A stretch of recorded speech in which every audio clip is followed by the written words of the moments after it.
Vous êtes là les gars, bienvenue à vous. Aujourd'hui on se retrouve pour une nouvelle vidéo. On va parler du hammer curl, donc un superbe exercice pour travailler vos avant-bras et dans une moindre mesure les biceps. Et on va essayer de voir un petit peu les tips, les petits conseils que je peux vous donner pour justement tirer au mieux parti de l'exercice. Premier point déjà, ça va être tout simplement, faut-il faire l'exercice avec les deux haltères en même temps, ok, ou vaut mieux alterner le bras? Alors, déjà, si vous faites en doublé, forcément, vous allez avoir justement plus de tension parce que il ne va pas y avoir ces micro-pauses qu'on va pouvoir retrouver lorsqu'on va alterner, ok.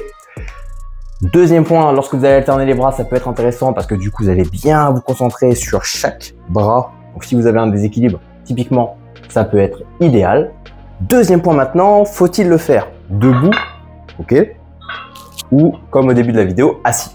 Alors, debout, ce qui va être intéressant, en général, on va être un peu plus fort. Parce que même si j'essaye au mieux possible de pas bouger, ok, de pas être avec un gros mouvement de balancier, forcément, je vais pas être immobile et donc je vais être légèrement plus fort sur le mouvement. Assis, forcément, justement, je vais être bien stable, je vais avoir le dos bien en contact avec le dossier.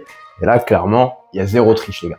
Alors, zéro triche, du coup, je suis sûr d'être bien sur les muscles que je veux travailler, ok.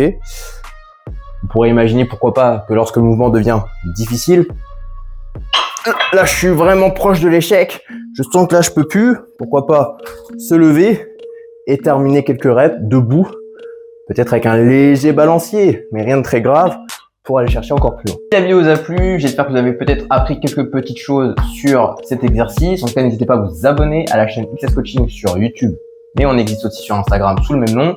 En tout cas, voilà, n'hésitez pas à liker, commenter, partager. Et moi, je vous souhaite une bonne journée, un bon dimanche. Et on se dit à la prochaine. Ciao!